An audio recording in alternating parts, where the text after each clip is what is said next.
광주시 교육청이 내년부터 고등학교 무상급식을 부분적으로 시행할 계획입니다. 전면 시행을 위해서는 연간 500억 원의 사업비가 추가로 필요해 반대의 목소리도 나오고 있습니다. 광주 도시철도 2호선을 건설할 것인지 말 것인지 다시 논란이 되고 있습니다. 광주시가 타당성 검토를 위해 자문단을 꾸렸는데 위원단이 건설 반대쪽으로 증원되고 있는 것 아니냐는 비판이 제기되고 있습니다. 금호고속이 시장에 매물로 나온 가운데 금호고속 노사가 전 직원 명의의 성명을 내고 그룹의 모태인 금호고속은 반드시 금호아시아나그룹으로 되돌아가야 한다고 주장했습니다. 프란치스코 교황의 편지와 묵주 선물이 세월호 실종자 가족들에게 전달됐습니다. 가족들은 큰 힘을 얻게 됐다며 교황께 감사했습니다. 시청자 여러분 안녕하십니까? 고등학교 무상급식은 장휘국 광주시 교육감이 지난 선거에서 내세운 중요 공약이었죠. 실현될 수가 있을까요? 시교육청은 당장 내년부터 시행한다는 계획입니다. 먼저 김인정 기자가 보도합니다. 고등학교 무상급식은 장휘국 시교육감의 핵심 선거 공약이었습니다. 재선에 성공한 뒤 취임식에서도 다시 한번 의지를 확인했습니다. 어렵고 힘들겠지만 고등학교 무상급식을 단계적으로 실시하고 광주 희망교실도 확대 운영하겠습니다.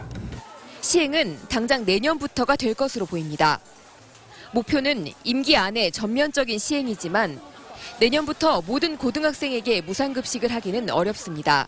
너무나 막대한 재원이 들어가기 때문에 쉽게 전면적으로 하기에는 조금 어려운 부분이 많이 있습니다. 그래서 모든 고등학교의 3학년만을 대상으로 하거나 특성화고 학생만을 대상으로 우선 시행하는 방안 등이 검토되고 있습니다. 필요한 예산은 고3 학생을 대상으로 했을 때는 162억 원, 13개 특성화고 학생을 대상으로 했을 때는 58억 원입니다. 전체로 확대했을 때는 1년에 480억 원이 들어갑니다.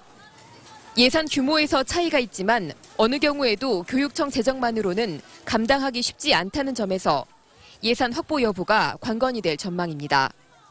MBC 뉴스 김인정입니다. 역시 문제는 재원입니다. 무상교육 확대라는 의지는 알겠는데 행여 다른 쪽의 예산이 줄어들지 않을까 하는 걱정도 있습니다. 계속해서 윤구수 기자가 보도합니다. 올해 광주 지역 초등학생과 중학생의 무상급식을 위한 예산은 995억 원. 이 가운데 절반에 가까운 430억 원을 광주시가 지원하고 있습니다. 광주시 교육청은 고등학교 무상급식에도 광주시가 예산을 지원해 주길 기대하고 있습니다. 하지만 광주시는 생각이 다릅니다.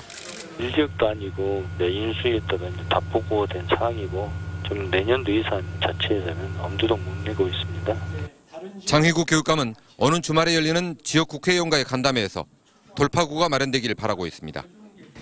무상급식의 재정적 지원이 될 수 있도록 국회 예산 활동이나 우리 지자체에서의 협조 등에 함께 좀 도와주시기를 부탁드립니다.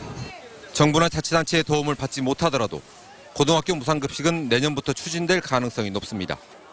진보교육 2기의 핵심 공약인데다 전국 시도교육감 협의회장으로서 무상교육을 선도하겠다는 의지가 작용하고 있는 걸로 보입니다. 하지만 시교육청 전체 예산의 10% 가까이를 아이들 밥 먹이는 데 써야 한다는 부담. 이 때문에 다른 교육 활동이 위축되지 않을까 하는 우려. 의무 교육 과정이 아닌 고등학교까지 무상급식을 해야 하느냐는 일부의 비판 등을 감안하면 추진이 쉽지만은 않을 걸로 보입니다. MBC 뉴스 윤문수입니다. 내렸다 그쳤다를 반복하고 있는 비는 밤까지 이어지겠고 특히 전남 동부 지역에 많은 비가 오겠습니다. 비는 내일 새벽과 오전 사이에 잠시 그쳤다가 오후부터 다시 내리겠고 예상 강수량은 모레까지 50에서 150mm입니다. 기상청은 당분간 비의 영향으로 아침 기온과 낮 기온 모두 평년보다 낮을 것으로 내다봤습니다. 오늘 하루 광주를 비롯한 대부분 지역에서는 5mm 안팎의 비가 내렸습니다. 광주 도시철도 2호선을 건설할지 말지가 민선 6기 들어 큰 관심사로 떠올랐습니다. 태스크포스가 꾸려져 이 문제를 논의하고 있는데 그런데 광주시가 특정인의 의견을 반영해 태스크포스 위원 숫자를 늘렸다는 비판을 받고 있습니다. 이계상 기자가 보도합니다. 광주 도시철도 2호선 건설을 재검증하기 위해서 지난주에 기술 전문 자문회의가 열렸습니다. 이 자리에서 2호선 재검토를 놓고 공방이 예상됐지만 위원들 대부분은 재검토에 대해 부정적인 입장을 내놨습니다. 결국 첫 회의는 도시철도 2호선 건설 쪽으로 가닥이 잡혀 맥 빠진 분위기로 이어졌습니다. 분명하게 의사를 표시하는 분들도 있고 그랬는데 대체적으로는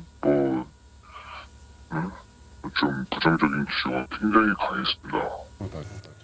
도시철도 2호선을 재검토하자는 윤장현 시장의 뜻과 반대로 논의가 진행되자 광주시는 현재 27명의 위원에다 5명을 더 추가하기로 결정했습니다.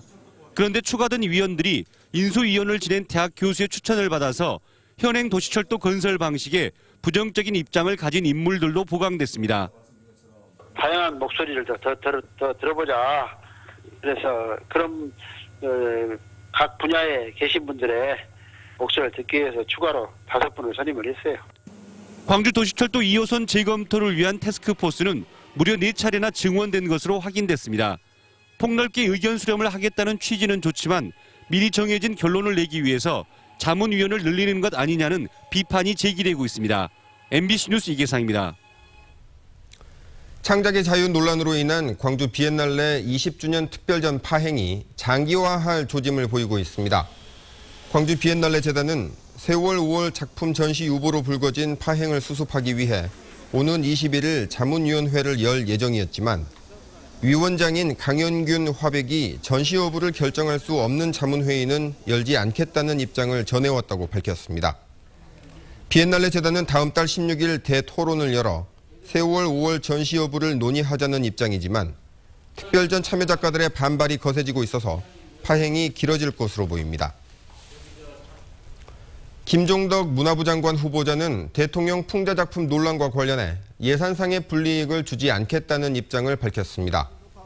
박주선 의원에 따르면 김 후보자는 오늘 열린 국회 인사청문회에서 비엔날레 특별전 파행과 관련한 여야 의원들의 질문에 세월 5월 작품 전시 여부에 따라 예산을 줄이거나 불이익을 주는 일은 없을 것이라고 밝혔습니다. 김 후보자는 또 정부는 비엔날레를 지원하지만 개입하지는 않는다며 전시 여부는 비엔날레 재단이 판단할 문제라고 말했습니다. 교황의 편지와 묵주 선물이 진도 팽목항에 있는 세월호 실종자 가족들에게 전달됐습니다.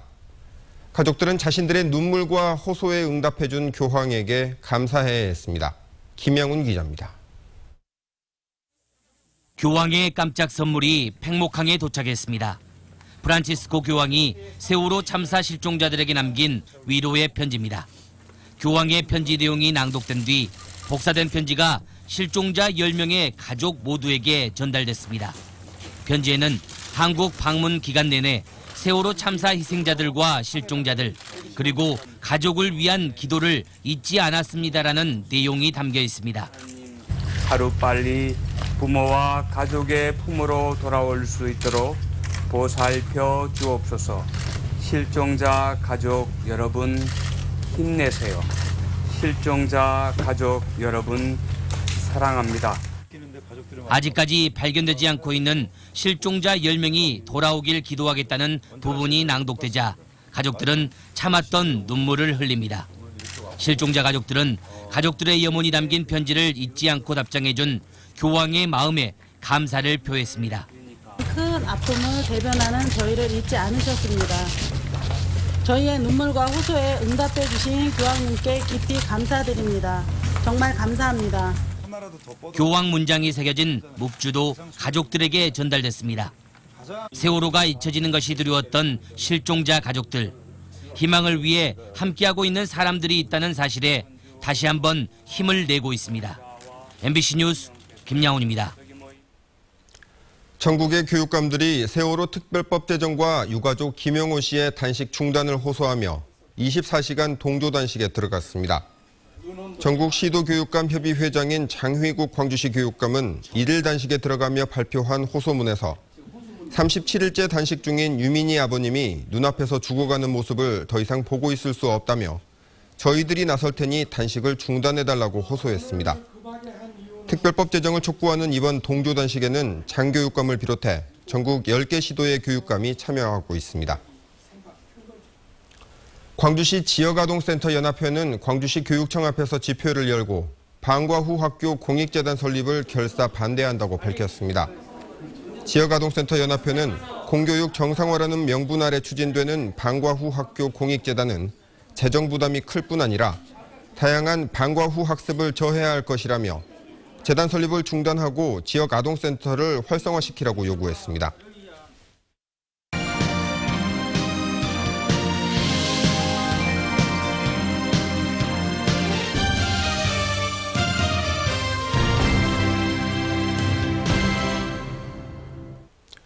금호고속 노사가 금호고속은 금호아시아나그룹으로 복귀해야 한다고 주장했습니다.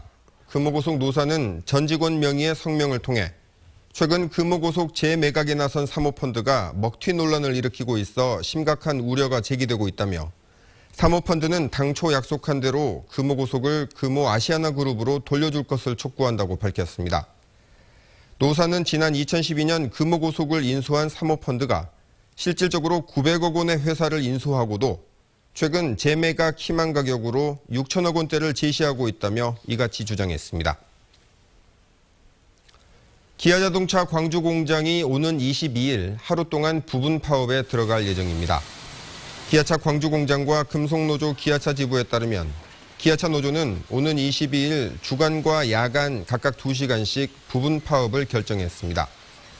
노조의 이 같은 움직임은 정기 상여금을 통상임금에 포함시켜달라는 요구를 사측이 거부한 데 따른 것으로 중앙노동위원회의 노동쟁의 조정기간이 끝나는 22일부터 합법적인 파업이 가능합니다. 이에 앞서 현대기아차 노조는 파업 찬반 투표를 실시해 70.5%의 찬성률로 파업을 가결했습니다. 광주 유대회 조직위원회와 유엔의 공동 프로그램인 유스 리더십 프로그램이 호남대 광산 캠퍼스에서 시작됐습니다. 오늘 개막한 캠프는 이달 말까지 12일 동안 진행되고 탁구와 수영, 축구 등 스포츠 활동과 장애 체험 등을 중심으로 실기와 이론을 접목한 리더십 교육이 실시됩니다. 올해 리더십 프로그램에는 중국과 네팔, 베트남 등 아시아와 오세아니아 지역 17개 나라 33명이 참가했습니다. 김왕복 전남도립대학교 총장이 취임했습니다.